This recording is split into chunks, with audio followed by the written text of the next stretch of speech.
आदरणीय बहन कवि श्रीवास्तव जी, जिनके कारण आज ये सारा हमें उपलब्ध हुआ और जो स्वयं कार्यक्रम में रहकर हमारा मार्गदर्शन भी कर रही है।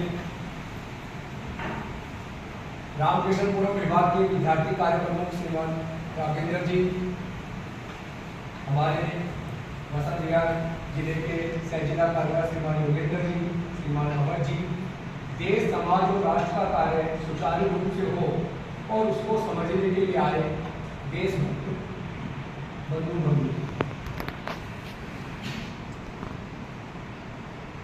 एक रथ सवार बड़ी तीव्र गति से रथ को चला रहा था। रथ इतनी तीव्र गति से चल रहा था कि ऐसा लग रहा था रथ सवार नहीं, घोड़े ही रथ वाले को चला रहे हैं। उसकी गति में उसका कोई अंकुश नहीं था, धड़ाधड़ चले जा रहा था। लेकिन रास्ते में एक गौ माता अपने छोटे से बछड़े के साथ आई, परंतु उसकी कहां गति में ध्यान था, वो कब उसको रोक पाता। गौ माता तो नहीं, लेकिन बछड़ा लहूलुहान होकर साइड में गिर गया था। लेकिन घुड़सवार को, रथ सवार को इसकी कोई चिंता नहीं थी। ना उसने ये नोट करा, ना उसने देखा, ना मुड़कर देखा, और वो तीव्र गति से आगे बढ़ता चला गया। अभी कुछ ही समय हुआ था, उस राज्य की राजमाता भी उसी रास्ते से जा रही थी। उसने देखा मेरे राज्य में ये गौ माता करा रही है, जैसे कह रही हो कोई है हिंदू जो हमारी रक्षा करे। राजमाता ने तो अपना रथ वहीं रोक दिया था। किसने करा है ये कार्य? किसकी इतनी हिम्मत हो गई मेरे राज्य में? कोई बताने को तैयार ही नहीं था। क्यों नहीं बताने को तैयार था? अरे आपके ही युवराज ने तो ये कार्य करा। जैसे ही राजमाता को ये पता चला, तुरंत अपने महल में गई और अपनी पुत्रवधू को बुलाया। मीनाबाई जो उनकी पुत्रवधू थी वो आई। आज न्याय करने का मेरा मन नहीं कर रहा है, मेरा शरीर कांप रहा है, मेरे हाथ फैसला नहीं कर रहे, क्या करूं मैं? अरे माता क्या हो गया? आप तो 9 महीना के नाम से जानी जाती है, क्या हो गया आपको? आज एक मां के आगे उसके पुत्र की हत्या हो गई है, क्या करूं मैं? न्याय तो यही कहता है। ये कौन बोल रहा है? मीनाबाई। कौन बोल रहा है? पुत्रवधू बोल रही है। न्याय तो यही कहता है कि उसके भी हाथ पैर बांधकर रथ के आगे डलवा दो। माता कहती है, राजमाता सोच ले। इसमें सोचने की क्या बात है माता, न्याय करिए। राजमाता तुरंत निर्णय देती है कि तुरंत युवराज को हाथ पैर बांधकर घोड़े के आगे डलवा दिया जाए, रथ के आगे डलवा दिया जाए। लेकिन युवराज के ऊपर रथ कौन चलाएगा? कोई सैनिक, कोई पार्टी, कोई सूबेदार, कोई सरदार इस कार्य के लिए तैयार नहीं होना था। आखिरकार राजमाता को ही अपने घोड़े पर बैठकर ये कार्य करने का पड़ा। लेकिन ये हमारी गौ माता है, ये हमारी संस्कृति है, ये हमारा गौरव है। गौ माता रथ के आगे अड़ गई और गर्दन हिला के कह रही थी, एक और मां के आगे उसके बेटे की हत्या नहीं होनी चाहिए। गौ माता अड़ी थी, इसीलिए आज भी इंदौर के बाजार में अड़ा बाजार खड़ा हुआ। आज जो हम कहानी सुनने जा रहे हैं वो कहानी है पुण्य श्लोका, लोक माता, लोह महिला महारानी अहिल्या देवी होलकर। महंत माधवराव पेशवा और सरदार बल्लाराव युद्ध के मैदान से युद्ध जीतकर आ रहे थे। रास्ते में नदी के किनारे उन्होंने अपने सारे दौड़ को एक स्थान पर रोका और कहा, आज हम विश्राम यही करेंगे। अब विश्राम यही करना है तो सारे घोड़े बांध दिए गए। लेकिन एक घोड़ा तो बांधते बिगड़ गया और उधर नदी के तट पर कुछ बच्चियां खेल खेल रही थी, शिवलिंग बनाना और पूजा करना। समय के साथ साथ हमारे खेल भी बदलते हैं। आज से 300 वर्ष पूर्व ये खेल चलते, लेकिन उधर घोड़ा बिगड़ा हुआ है, वो लड़कियों की दिशा में दौड़े जा रहा है। लोग कह रहे हैं पकड़ो, बचाओ, और लड़कियां सारी भागती हुई जा रही है, लेकिन एक लड़की, एक बालिका ने तो अपने शिवलिंग के ऊपर उकड़ू बैठकर शिवलिंग की रक्षा कर रही थी। सरदार मल्हार राव इस सारी बात को देख रहे थे।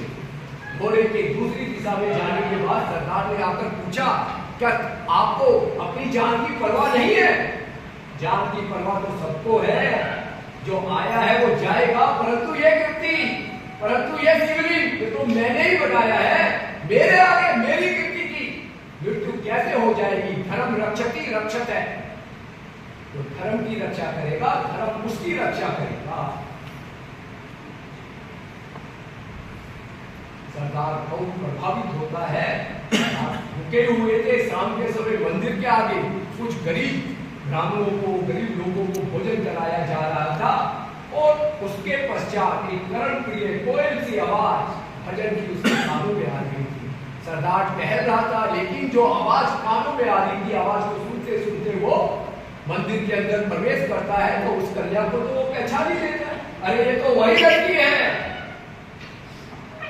जो सुबह शिवलिंग की रक्षा कर रही थी, जो थोड़ी देर पहले ही गरीबों को भोजन करा रही थी। क्या मेरे गुस्सैल जिद्दी लड़के खांडे राव से इसकी शादी हो सकती है? पूछा गया कौन है ये लड़की? बताया इस गांव के किसान पाटिल की लड़की है ये। तुरंत उसको बुलाया गया। अब पाटिल जैसे ही आते हैं मानवराव जी सिंधे, और उनको सरदार कहते हैं कि आपकी लड़की मेरी पुत्रवधू बन सकती है क्या? 5-7 मिनटों को कोई जवाब ही नहीं देते। अरे क्या हो गया तेरे को? क्या हो गया? बोल क्यों नहीं रहा? महाराज आप मुझसे मजाक तो नहीं कर रहे? कहां आप मालवा प्रदेश के राजा सूबेदार मल्हार राव, कहां मैं एक छोटा सा किसान? महाराज आप मुझसे मजाक तो नहीं कर रहे? लड़की की आयु अभी केवल 8 वर्ष की है। 4 वर्ष के बाद अर्थात जब आयु 12 वर्ष हो जाती है तो उसका होना होता है। 20 मई 1737 को एक किसान परिवार की लड़की राजवधू बनकर इंदौर मालवा राज्य में आती है। अब ये जो लड़की है यह है अहिल्याबाई, जिसका जन्म 31 मई 1725 को महाराष्ट्र अहमदनगर में बाड़ी गांव में हुआ। अब उस गांव में जो एक छोटा सा गांव था, तो शिवाजी महाराज की एक योजना चलती थी, महिला सुरक्षा टोली। अहिल्या की माता सुशीलाबाई उस टोली की अपने गांव की प्रमुख थी, इसलिए उसने माता से सीखा तलवार चलाना, माता से सीखा घुड़सवारी। उसकी दादी मंदिरों में प्रवचन, कथा, सत्संग, भजनों में जाया जाती थी, तो अपने बच्चों को साथ ले जाती थी, तो धर्म की सारी शिक्षा दादी से सीखी। और अब जब शादी के पश्चात वो सरदार सूबेदार मल्हार राव के पास आ गई, तो वो सीख रही है घुड़सवारी, रथ सवारी, हाथी के ऊपर चलकर कैसे प्रशिक्षण करना है, भाला कैसे फेंकना है, तलवार कैसे चलानी है, तोप कैसे चलानी है, शस्त्रों की रखवाली कैसे करनी है। और ये केवल वो सीख नहीं रही, खेल खेल में अपने जिद्दी पति जो हर समय नशे में रहता है, जिसका आचरण सही नहीं है, परिस्थिति गमन करता है, उसको भी सिखाने का प्रयास कर रही है। और साथ साथ वो कहती है अपने पति को, आप शिकार के लिए क्यों नहीं जाते? शिकार में भेजना उसको वैसे नहीं है, शिकार में जाएंगे तो भी तो शस्त्र चलाना आएगा, शिकार कैसे करेंगे? लेकिन खांडे राव पर इसका कोई फर्क नहीं पड़ता। कई बार तो युद्ध के मैदान में देवी अहिल्याबाई स्वयं युद्ध करने जाती है, लगातार युद्ध चलते ही रहते थे। एक बार युद्ध के मैदान में बहुत प्रयास करने के बाद भी जब खांडे राव गए, तो गुप्तचर ने संदेश दिया, खांडे राव तो युद्ध के मैदान में भी पड़े रहते हैं, पीकर कई महिलाओं का उनके तंबू में आना जाना है। इतना सुनकर क्रोधित होकर अहिल्याबाई अपने घोड़े पे सवार होकर रात्रि के समय में ही युद्ध के मैदान पे पहुंच गई थी। जब उनकी आमने सामने की वार्ता हुई तो थोड़ा बहुत तो उसका फर्क पड़ा, और उसके बाद वो अपने पिता के साथ लगातार युद्ध के मैदान में जाने लगी। जो व्यक्ति युद्ध के मैदान में जाने से घबराता था, शराब पीकर नशे में पड़ा रहता था, राज प्रशासन के कार्य में जिसका कोई योगदान नहीं था, वही खंडेराव जब युद्ध के मैदान में जाने लगा तो भरतपुर में कुंभेर के किले में एक युद्ध हुआ। युद्ध का कारण क्या था कि जो भरतपुर है उसने अपना टैक्स जो दिया नहीं था, इसके लिए सरकार की तरफ से सैनिक भेजे गए थे और उसका नेतृत्व खांडेराव कर रहे थे। उस खांडेराव को कैसी भी गति प्राप्त हुई तो उसकी छाती में कुंभेर के किले के कुंभेर के घेरे में तोप का गोला पड़ा था। केवल 29 वर्ष की आयु में 24 मार्च 1754 को अहिल्याबाई विधवा हुई। अब अहिल्याबाई याद हो रही थी, सती हो रही थी, क्योंकि उस समय हमारे देश में सती प्रथा ही चलती, लेकिन उसके ससुर ये नहीं चाहते थे। उसके ससुर ने जाकर उसको रोका, तुम ही मेरा बेटा हो, मेरे बेटे की तो मृत्यु हो गई, अब तुम ही मेरा बेटा हो, मेरे को कौन संभालेगा, तुम्हारे बच्चों को कौन संभालेगा और प्रजा को कौन संभालेगा। इतना कहने के बाद भी जब अहिल्याबाई नहीं मानी तो सरकार सूबेदार मल्हार राव ने अपनी पगड़ी उतार कर अपने भाऊ के चरणों में रख दी थी। अब तो विवश होकर उसको ये बात माननी ही पड़ी। ससुर के रोकने के बाद अब सारा कार्य, राजकोष, सारा काम माता अहिल्याबाई खुद स्वयं संभालती थी, क्योंकि ससुर तो हमेशा पेशवा महल माधवराव के साथ युद्ध के मैदान में तैनात ही रहते थे। और 73 वर्ष की आयु में 26 मई 1766 में आनंदपुर के जो युद्ध हुआ उसमें घायल होकर वो भिंड नाम के स्थान पर आकर थोड़ा उन्होंने आराम करा, लेकिन पूरा सहयोग उस समय औषधि ना मिलने के कारण 73 वर्ष की आयु में उनको वीर गति की प्राप्ति हुई। उनका पुत्र मालेराव, अहिल्याबाई पति जा चुके हैं, ससुर जा चुका है, अब जो मालेराव है वो भी अपने पिता की तरह जिद्दी, गुस्सेल, नशेड़ी, लोगों की मजाक उड़ाने में मजा आता है। लोगों के साथ पहले कोई ऐसा कार्य कर देना और फिर उसकी मजाक उड़ाना। तो मालेराव का भी ये काम था। उसको 23 अगस्त 1766 को राज्य अभिषेक करा गया, लेकिन इतना नशेड़ी होने के कारण शरीर उसका धीरे धीरे जर्जर हो रहा था, बहुत ज्यादा उसका स्वास्थ्य खराब हुआ। उत्तम से उत्तम औषधि अखंड भारत के बड़े से बड़े वैद्य आए, लेकिन 8 मास के इलाज के बाद भी उसको बचाना। और 5 अप्रैल 1767 को वो वीर गति को प्राप्त। अब तो राजकाज केवल और केवल अहिल्याबाई को संभालना था, लेकिन षड्यंत्री लोग षड्यंत्र कर रहे थे। पहला षड्यंत्र करा दीवान गंगाधर राव। दीवान गंगाधर राव कौन था? वो उनके ससुर का बायां हाथ था, सबसे विश्वस्त व्यक्ति था।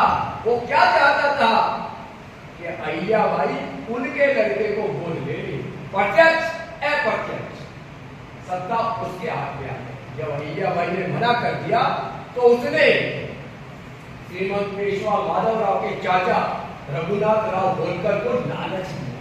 रघुआ बाबा लालच में आ गए और दोनों मिलकर अभी बच्चे की मृत्यु हुए 13 दिन भी नहीं हुए, 50,000 की सेना लेके सिपरा नदी के तट पर आ गए थे।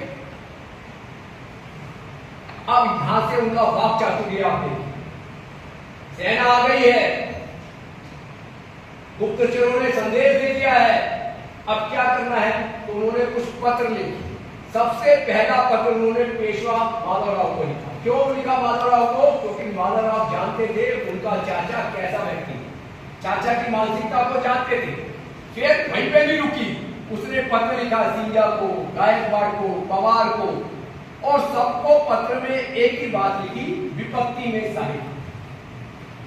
और हर जगह से जब आश्वासन आ गए तो उसको पता चल गया कि चारों तरफ से सेना मेरे सहायता के लिए तैयार है। अब वो चिट्ठी लिख रही है रघुआ बाबा, ये जो राज्य है ये मेरे ससुर का है, अपने जीते जीत में ये राज्य नहीं दूंगी, लेकिन फिर भी अगर आप लड़ाई के लिए आ रहे हैं, आइए, आपका स्वागत है। अगर आप हार गए तो लोग क्या कहेंगे? किससे हारे? महिला से हारे, लोग थूकेंगे तुम्हारे पर। नारी शक्ति की हत्या का पाप लगेगा तुम्हें। और अगर तुम जीत गए तो भी लोग क्या कहेंगे? किससे जीते? महिलाओं से जीते, लोग थूकेंगे तुम्हारे पर। विचार कर लो, तुम्हारे लिए मेरी नारी शक्ति सेना तैयार है। अब सोच रहा है रघुवर, अब सोच रहा है दीवान गंगाधर राव। अब क्या कहते हैं? अरे तुमने गलत समझा, तुम्हारे लड़के की मृत्यु हो गई थी, हम तो शोक संतावना के लिए आए थे। माता ने क्या कहा? सेना भगाओ, आइए आपका स्वागत है। 50,000 की सेना भगाने के बाद फिर उनको राजधानी में प्रवेश हुआ। तो चिट्ठी से ही इतनी बड़ी समस्या का हल करा। पूरे भारत का जो सांस्कृतिक गौरव है, जब अपने इतिहास को आप पढ़ेंगे तो पानीपत के युद्ध के बाद और औरंगजेब की मृत्यु के एकदम हमारा जो सांस्कृतिक गौरव है वो बढ़ा। उसके पीछे कई कारण रहे। एक कारण उसके पीछे ये भी रहा है, लोक माता अहिल्याबाई ने 6 मास की धार्मिक यात्रा। अब वो धार्मिक यात्रा में क्या करनी है? अधिकांश राजा क्या करते हैं? अपने राज्य के अंदर ही धार्मिक कार्य। लेकिन लोक माता ऐसा नहीं कर रहे। कुछ कम गिनती के या जो मरकाले पुत्र हैं वो लोक माता को केवल माल माता समझते हैं, लेकिन वो पूरे अखंड भारत की हिंदू माता नहीं। सबसे पहले वो चारों धाम में गए। अपने चारों धाम रामेश्वर, जगन्नाथपुरी, द्वारका और बद्रीनाथ में उसने देखा क्या है, कहां पर पुनर्निर्माण की आवश्यकता है, कहां पर और कार्य करने हैं। चारों को करने के बाद वो कहां जाती है? 12 ज्योतिर्लिंग। सारे ज्योतिर्लिंग कोई बात तो है। 12 के 12 जब ज्योतिर्लिंग में जाती हैं और गुजरात में पहुंचती है तो जो सोमनाथ का मंदिर जब मोहम्मद गजनी ने विध्वंस करा था, 800 साल से वैसा ही पड़ा, माता का इंतजार करा। 800 साल माता उसका पुनर्निर्माण कर आगे बढ़ती है काशी में। नवाब घुसने नहीं देता। जब काशी का नवाब घुसने नहीं देता तो अपनी सेना बुलाती है। नवाब के आनाकानी करने के बाद जबरदस्ती काशी के मंदिर का पुनर्निर्माण। तो 12 ज्योतिर्लिंग के बाद भी वो रुकती नहीं। सप्तपुरिया, अयोध्या, मथुरा, माया, मासिका, काशी, कांची, अवंतिका, वैशाली, द्वारका, देवापुरी, तक्षशिला, सप्तपुरियों का वो नवनिर्माण करती है। रुकती यहाँ पे भी नहीं है। जितनी अपनी पवित्र नदियां हैं, गंगा, सरस्वती, सिंधु, ब्रह्मपुत्र, गंडकी, कावेरी, यमुना, रेवा, कृष्णा, गोदा, महानदी, 138 स्थानों का पुनर्निर्माण करा। लोग कहते हैं कि ये जो 138 स्थान थे, इनको शिक्षा, संस्कार, राष्ट्र चेतना का केंद्र बना। शिक्षा भी कैसी? धार्मिक, नैतिक, व्यवहारिक। जो आज हम वोकेशनल स्टडीज की बात करते हैं वो 300 साल पहले उन्होंने लागू करी। हर स्थान पर व्यायामशालाएं, अन्न क्षेत्र, प्रवचन कक्ष, जल के स्रोत, धर्मशालाएं। इतिहास ये भी कहता है ये 138 चौकियां थी भारे आक्रमण से रोकने की। यहाँ पर गुप्तचरों द्वारा संदेश आते थे, सैनिक यहाँ पर रहते थे और यहाँ पर जो उन्होंने प्रवचन के लिए विदूषक तैयार करे वो सारे मालवा प्रदेश से माता अहिल्याबाई के कहने के पश्चात नियुक्त हुए। उनका अपना निजी जीवन पर विचार करेंगे तो बिल्कुल उपभोग शून्य शासन। अब ये उपभोग शून्य शासन का दिमाग में कैसे आया? तो समर्थ गुरु रामदास एक बार शिवाजी महाराज के सिंहासन के पास उनके किले के अंदर पहुंच गए। भिक्षाम देहि। अंदर तो शिवाजी महाराज थरा रहे, मेरा गुरु मेरे राज्य में भीख मांग रहा है, क्या हो गया? शिवाजी महाराज तुरंत बाहर आते हैं और एक पर्ची डालकर उनके थैले में डालते। जैसे वो पर्ची पढ़ते हैं तो क्या लिखा है? आज से मेरा जितना भी सिंहासन है, मेरा जितना भी राजकोष है, मेरा जितना भी राजकोट है वो आपका है। अरे शिवा ये क्या कर दिया? मैं इस काम के लिए तो नहीं आया। तो हो गया। गया तो मध्यम मार्ग निकालते हैं, शासन मेरा है लेकिन आज से मेरे उत्तरधारी के रूप में आप शिवाजी महाराज आपको ये राज करना है। तो उस समय कैसे तरीके से भगवान राम ने भरत को अपनी खटाऊ दी तो उन्होंने कहा कोई मंत्र दे दो, तो उन्होंने समर्थ गुरु रामदास ने मंत्र दिया उपभोग शून्य शासन। यही मंत्र सरदार वल्लभ राव ने अपनी पुत्रवधू अहिल्या को मुंह दिखाई दिया, कोई उपभोग नहीं करना है। तो कर्म, केवल कर्म ही उनका जीवन था। गीता में एक नारी के बारे में श्लोक लिखा है, कृति श्री वाक्चय नारी नाम स्मृति मेघा कृति क्षमा। कुछ गुण बनाए हैं। पहला गुण उसमें बताया कृति, अर्थात यश 28 वर्ष का शासन रहा पूरे अखंड भारत में। संपूर्ण भारत के अंदर जितने भी प्रदेश थे सबके व्यापारी मालवा इंदौर में आते थे, व्यापार ऐसा उन्होंने बोल रखा। अब सबके व्यापारी आएंगे तो सब जगह प्रसिद्धि तो होगी। दूसरा गुण है श्री अर्थात लक्ष्मी। कहते हैं अखंड भारत में इतनी धन संपदा किसी के पास नहीं। जब उनकी मृत्यु हुई कितनी संपदा थी वो मैं अंत में, कई बार अपने आप उनके पास धन आता था पर वो लेने से मना करते। उनके राज्य के दो भोज खन्ना से दोनों की मृत्यु हो जाती, दोनों बड़े मित्र, उनकी पत्नी दोनों की विधवा हो जाती। अब विधवा है, उस समय एक नियम था कि अगर पति मर गया है तो लड़का वो नहीं ले सकते। तो अब उसकी संपत्ति पर राजशाही के लोग विचार कर रहे थे कि ये संपत्ति हमारी हो जाए।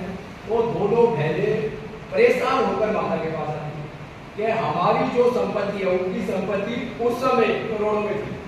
आप इमेज करें, हम अपनी सारी संपत्ति आपको समर्पित करना चाहते हैं, तो नहीं, ऐसी संपत्ति मुझे नहीं चाहिए। अगर आपको ये संपत्ति देनी है तो आप गरीब कन्याओं में, विद्यालय में, पाठशाला में, किसी मंदिर में, किसी गांव को गोद ले लो। अगर आपको कोई भी दिक्कत आ रही है तो राज प्रशासन आपकी सहायता, ऐसे धन नहीं चाहिए। और उस समय जो उनका वार्षिक टैक्स आता था 1,05,37,000 रुपया आता था। आज से 300 वर्ष पूर्व 1,05,37,000 टैक्स था उनका। तीसरा गुण है वाक चातुर्य। अभी आपने रघोबा बाबा का सुना, एक किस्सा और सुनिए। महादजी सिंधिया, उनके मन में ये इच्छा थी कि माता की अहिल्याबाई की जितनी भी मालवा की सेना है वो सारी सेना मेरी सेना के अधीन हो जाए तो मैं बहुत बड़ा सम्राट बनूंगा। अब वो इच्छा लेकर वो जब तक अपनी राजधानी इंदौर से बदलकर माता ने मालेश्वर कर दी तो वहां पर आ गई। अब वो 3 मास तक रुका, लेकिन उसकी इतनी हिम्मत नहीं हो रही थी अहिल्याबाई को अपने मन की बात कैसे। लेकिन अब आया हुआ है तो कभी तो बात करेगा ही। एक दिन बड़ी हिम्मत कर उसने माता को कहा, तो जो उसके मन में आशंका थी वो एकदम सच हो गई। माता ने तुरंत उसका प्रस्ताव ठुकरा दिया। तो इतने में महाराज सिंधिया जी ताव खा गए। तो उन्होंने क्या कहा, भाई साहब हम पुरुष हैं, ठान लिया तो ठान लिया, आप पर क्या बीतेगी सोच लो। क्रोधित होकर माता, जैसे आप अपने घर की स्त्रियों को सुपारी के टुकड़े के समान समझकर मुंह में भटक जाते हो, वैसा यहां नहीं होगा। अपनी सलाह अपने सेनापति को देकर सेना लेकर आए। जिस दिन आपकी सेना आए कूच करेगी, उसी दिन हाथी के पांव में बांधकर तुम्हारा स्वागत करूंगी। मेरी सेना तैयार है। रात को कौन सी घड़ी में मार गायब हो गया पता नहीं। इतना वाक चातुर्य कि सामने वाले को कैसे परास्त कर दिया जाता है। ऐसे ही अगला गुण आता है स्मृति। माता की स्मृति ऐसी थी, राज कार्य प्रबंधन कार्य किस प्रकार करना है उनको याद दिलाने की आवश्यकता नहीं थी। ये जो 138 मंदिर, नदी, पुलियों का जो उन्होंने उद्धार करा था, कहीं पर मासिक, कहीं पे 3 मास में, कहीं पे 6 मास में सहायता राशि पहुंचानी होगी। एक बार मंदिर बनाने से काम नहीं ना चलता है, लगातार उसमें पैसा देना होता है। तो किसी को याद दिलाने की जरूरत नहीं होती थी। उनकी मेधा, उनकी बौद्धिक क्षमता का लौहा ना केवल अन्य राजा बल्कि पेशवा भी हर बात में कहता था माता अहिल्याबाई की। एक गुण आता है क्षमा। 28 साल के राज में किसी को कोई फांसी की सजा नहीं। बड़े से बड़ा कानून का उल्लंघन करना, बड़े से बड़ा कोई काम करना उसको बताती थी, बैठती थी उसके साथ, उसको सुनती थी और उसको सुधरने का मौका दिया। और अधिकांश लोग सुधर जाते थे। इतनी जो पढ़ाई लिखाई है उसमें भी स्त्री शिक्षा पे जो निःशुल्क स्त्री शिक्षा आज हम बात करते हैं, 300 साल पहले उन्होंने सुनी कि किस तरीके से बहनों की, बेटियों की पढ़ाई हो तो उनके लिए अलग शिक्षा, धर्म उनके हर कार्य के केंद्र में रहता है। कहते हैं सपने में उनको भगवान शिव ने दर्शन दिए थे। जब भी आप उनकी कोई फोटो देखोगे तो सफेद साड़ी, इसके गलती से खाली है, कैसे पता नहीं क्यों बनाई उसने, अधिकांश वो सफेद साड़ी में और हाथ में शिवलिंग, सफेद साड़ी में महिला है, हाथ में शिवलिंग है, अहिल्याबाई। वैसे तो पहचान नहीं सकते, तो ये उनकी एक पहचान। इसके अलावा जो उनकी करेंसी थी, जो उनके नोट थे, तो नोट पर एक तरफ शिवलिंग और दूसरी तरफ बेलपत्र के चिन्ह, और जो सिक्के चलते थे, सिक्के के ऊपर नंदी का चित्र था। आप इमेजिन करें, आज आप कल्पना कर सकते हैं, आज ये काम कर सकते हैं क्या? उन्होंने ये काम कर दिया। जो शाही आदेश होते थे उसमें नीचे अहिल्याबाई लिखा होता, उसमें लिखा होता था श्री शंकर। उनके सारे शाही आदेश भगवान शिव को समर्पित। करुणामयी माता थी, इसलिए बच्चों की तरीके से प्रजा को कैसे संभाला, नवाचार, नए नए प्रयोग माता करती रहती थी। आप देखो पिछले 8 सालों से अगर कोई सीधी सबसे स्वच्छ, सबसे साफ, सबसे सुंदर आ रही है तो कौन सी आ रही है? इसलिए नहीं आ रही कि अहिल्याबाई ने कहानी सुनानी, इसका कोई लिंक नहीं। क्यों आ रही है? 300 साल पहले माता अहिल्याबाई ने कोई भी गंदगी फैलाएगा उस पर जुर्माना लगा। तब से ये काम चला आ रहा है, तब से वो सफाई व्यवस्था 300 सालों के कारण पीढ़ियों में आ गई। आवास योजना, आज हम प्रधानमंत्री आवास योजना सुनते हैं। उस समय उन्होंने जो सैनिक युद्ध के मैदान में वीर गति को प्राप्त होते थे उनके लिए आवास योजना सुनते। अपने कर्मचारी जिनको वीर मृत्यु हो गई, अकाल मृत्यु हो गई, उनके लिए आवास योजना शाही खजाना। दहेज लेना और देना दोनों अपराध, दोनों को सजा दी, और जो इसकी सूचना देता था उसको इनाम। अब इनाम का इसलिए सूचना मिलती थी तो दोनों को सजा। ये दे रहा है, मैं नहीं दे रहा, ये नहीं चलेगा। ना दहेज देना है ना दहेज लेना है। सती प्रथा, खुद सती होने के लिए तैयार थी, क्यों? उस समय चलता था, लेकिन धीरे धीरे धीरे उसमें परिवर्तन करा, और जब अपने लड़के की मृत्यु हुई तो लड़के की 2 पत्नी, पहले ऐसा चलता है, तो उन्होंने प्रयास करके एक भी पत्नी को सती नहीं हुई। किसी भी सैनिक की युद्ध के मैदान में मृत्यु होती थी, माता उसके बजाय उसकी पत्नी को समझाकर होती। अपने शासन में उन्होंने एक भी नोट ए सिंगल वन सती नहीं हुई। तो सती प्रथा को न केवल रोका बल्कि और इससे भी आगे बढ़कर वो उनका शादी, उनका परिवार कैसे चले इस पे भी प्रयास करती थी। पर्यावरण, तो उन्होंने एक सिद्धांत दिया था 9-11 का सिद्धांत। 9-2-11 का नहीं, 9-11 का सिद्धांत। क्या सिद्धांत था? सरकारी जमीन पर आप 11 फलदार वृक्ष लगाएं, 9 पे फल आप सरकार को दे दें, 2 पे फल आप जितने बड़े लगा सकते हैं। उस समय एक बाग था, 9 रखा बाग, 9 लाख फलदार पेड़ थे उस बाग में। आप इमेज करो उस समय आवश्यकता कितनी थी, आज आवश्यकता कितनी है? 9 लाख फलदार पेड़। पर्यावरण, महेश्वरी साड़ी गूगल में डालेंगे तो आ जाएगा कैसे बन गया भाई, पहले था क्या, कब बना। तो जो सैनिक पत्नियां विधवा, उनका स्वावलंबन कैसे, उनका खर्चा कैसे चलेगा, तो इनको कुछ सिखाना चाहिए। तो उस समय हैदराबाद में जो बुनकर थे वो फेमस थे, हैदराबाद के 100 बुनकर शाही खजाने से सहायता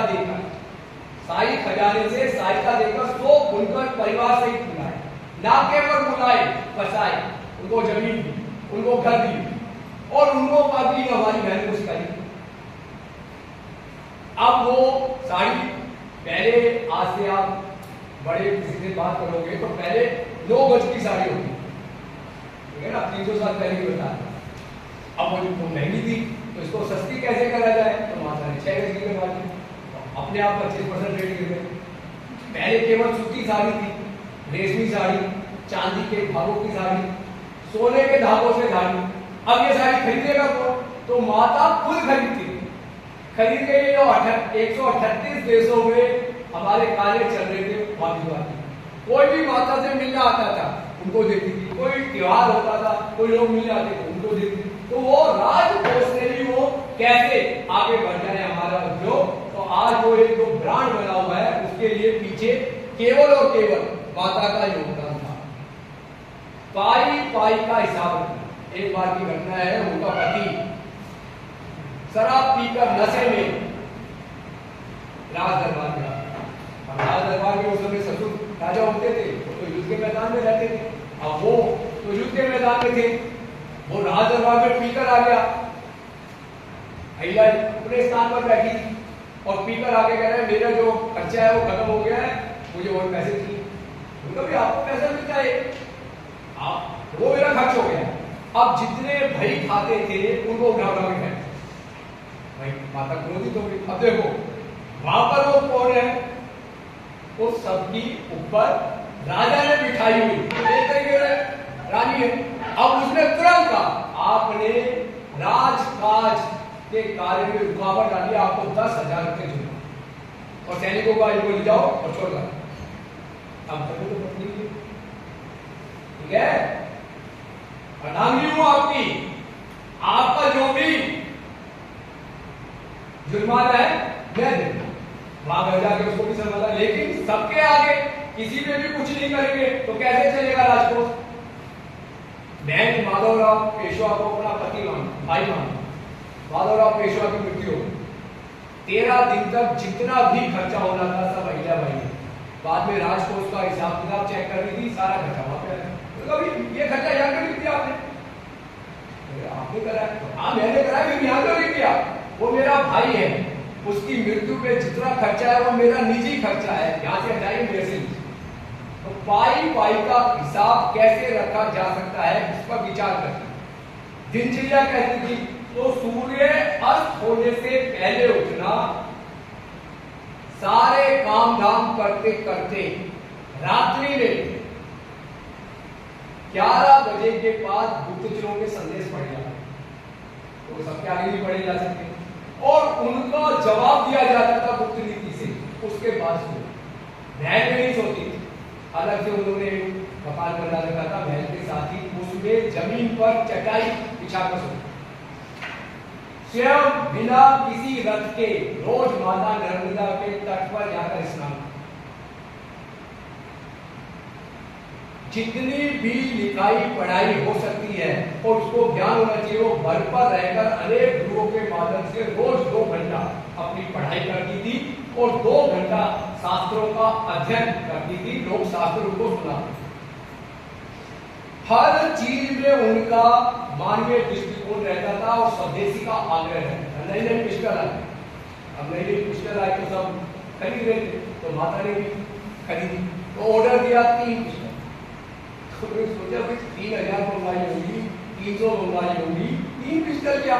जरा ऑर्डर चेक कर लो, आपका ऑर्डर गलत नहीं, 3 चाहिए, इसलिए कि हमारे मालवा में 3 ही कारखाने, तीनों को एक एक दे देंगे, स्वदेशी बनाएंगे फिर चलाएंगे, जो हमारा भी देसी खरीदेंगे। तो इतना स्वदेशी के प्रति उनका आग्रह नहीं, गुणगान की कोई चाह नहीं।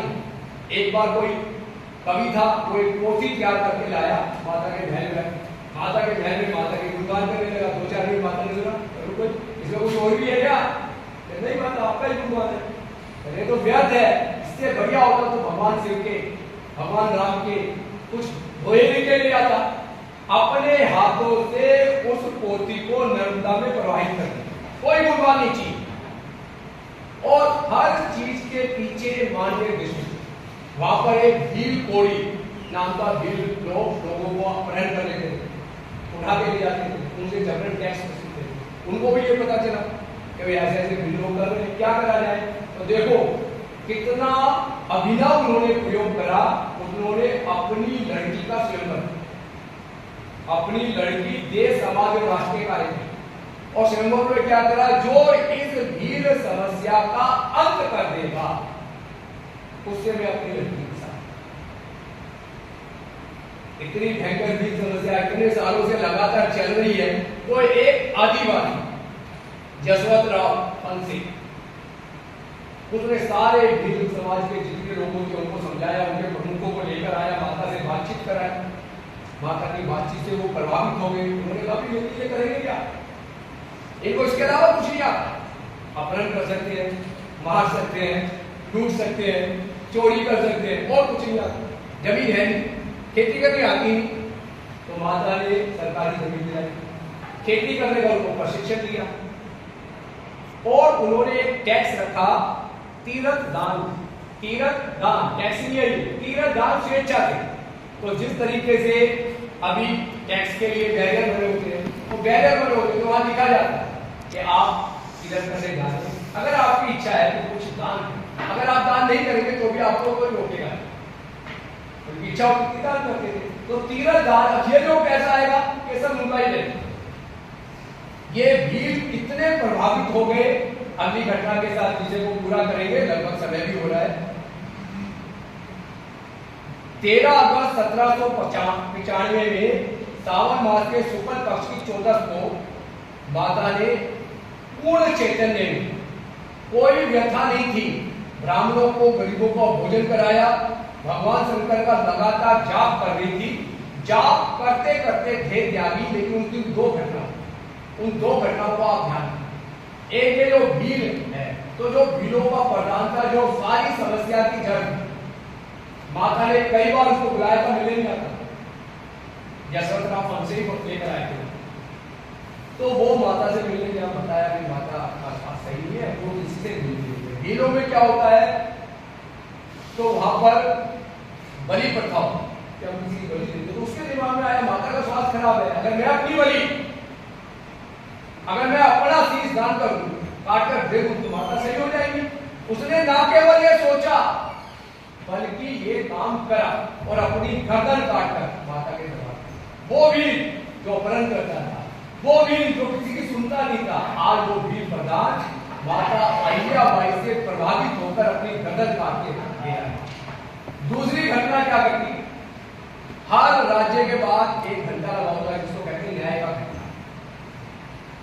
रामायण बाबा का पढ़ेंगे, देखेंगे तो उसमें भी सीरियल में आता। तो एक गो माता उस दिन उस घंटे को बजाई, और घंटा लगातार इतनी तीव्र गति से बज रहा था कि देखने वाले, समझने वाले पुरोहित, पंडित, पुजारी, ज्योतिषाचार्य को कह रहे थे आज किसी गो माता के भक्त की मृत्यु होने वाली है, इसलिए ये गो माता भ्रमित होकर घंटा बजा रही है। इतनी तेज तेज घंटा बजाती थी, घंटा टूट के नीचे, और जैसे ही घंटा टूट के गिरा, वैसे ही बताते हैं कि माता ने अपना शरीर, अपना देह अपनी इच्छा से त्याग किया। उस समय उनकी निजी संपत्ति जो थी वो 16 करोड़, माता की राजशाही कोष भी बता रहा हूं, माता की निजी संपत्ति